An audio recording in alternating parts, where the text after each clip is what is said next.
नमस्कार, डेली 24 भारत देख रहे हैं आप। हमारे खास पेशकश में आप सभी का स्वागत है। मैं हूं आपके साथ सुरभि राजपूत। कोलकाता कांड के बाद से हड़ताल पर बैठे डॉक्टरों और ममता सरकार के बीच मीटिंग गुरुवार को भी नहीं हो सकी। नवरना के कॉन्फ्रेंस हॉल में होने वाली मीटिंग के लिए ममता बनर्जी 2 घंटे तक डॉक्टरों का इंतजार करती रही, लेकिन बातचीत की लाइव स्ट्रीमिंग को लेकर डॉक्टर अड़े रहे और कॉन्फ्रेंस हॉल में जाने से इनकार कर दिया। इसके बाद देर शाम मीटिंग कैंसिल हो गई। उधर बंगाल गवर्नर सीवी आनंद बोस ने कहा कि वो सीएम ममता बनर्जी का सामाजिक बहिष्कार करेंगे। आंदोलनकारी डॉक्टरों के आने का लगभग 2 घंटे तक इंतजार करने के बाद ममता बनर्जी ने एक प्रेस कॉन्फ्रेंस पर कहा कि वो भी चाहती हैं कि पीड़िता को न्याय मिले और उन्होंने गतिरोध जारी रहने के लिए पश्चिम बंगाल के लोगों से माफी मांगी। पश्चिम बंगाल की मुख्यमंत्री ने कहा कि वो लोगों की खातिर इस्तीफा देने के लिए भी तैयार है। इससे पहले कॉन्फ्रेंस हॉल का एक वीडियो भी सामने आया था, जिसमें ममता बनर्जी खाली कुर्सियों के बीच जूनियर डॉक्टरों के प्रतिनिधि मंडल का इंतजार करती दिखी थी। ममता सरकार ने तीसरी बार डॉक्टरों को बातचीत के लिए बुलाया था। सरकार ने मीटिंग में मुख्यमंत्री ममता बनर्जी की उपस्थिति की डॉक्टरों की मांग को स्वीकार कर लिया था, लेकिन मीटिंग की लाइव स्ट्रीमिंग करने की उनकी शर्त को खारिज कर दिया और प्रदर्शन कर रहे 30 डॉक्टरों के प्रतिनिधि मंडल की जगह सिर्फ 15 की अनुमति देने का ही फैसला किया गया।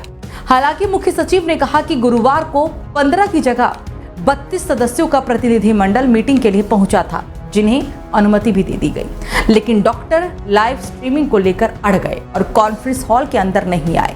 प्रेस कॉन्फ्रेंस में मुख्यमंत्री ने गतिरोध के लिए हाथ जोड़कर बंगाल के लोगों से माफी मांगी, डॉक्टरों से काम पर लौटने का अनुरोध भी किया। उन्होंने कहा कि हमने डॉक्टरों के साथ बैठने के लिए 2 घंटे तक इंतजार किया। हमने देखा कि उनकी तरफ से कोई प्रक्रिया नहीं आई। हमने उनसे बातचीत के लिए खुले दिमाग से आने को कहा था। बातचीत होने पर ही समाधान हो सकता है।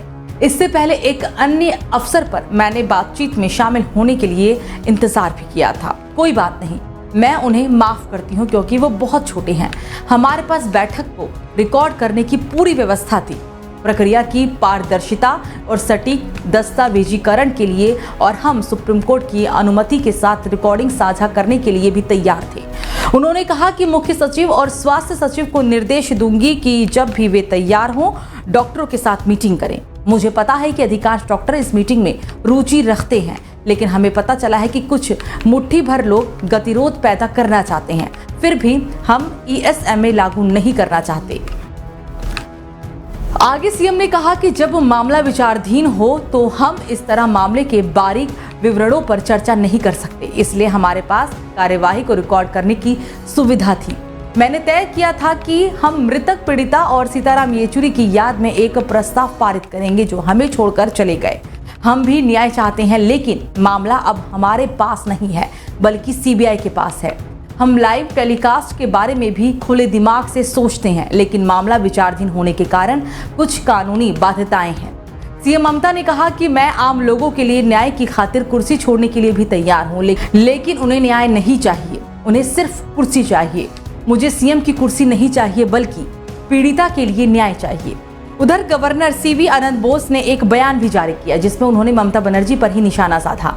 उन्होंने कहा कि मैं भारत के संविधान के प्रति प्रतिबद्ध हूँ, मैं बंगाल के लोगों के लिए प्रतिबद्ध हूँ, न्याय के लिए प्रदर्शन कर रहे लोगों के लिए प्रतिबद्ध हूँ।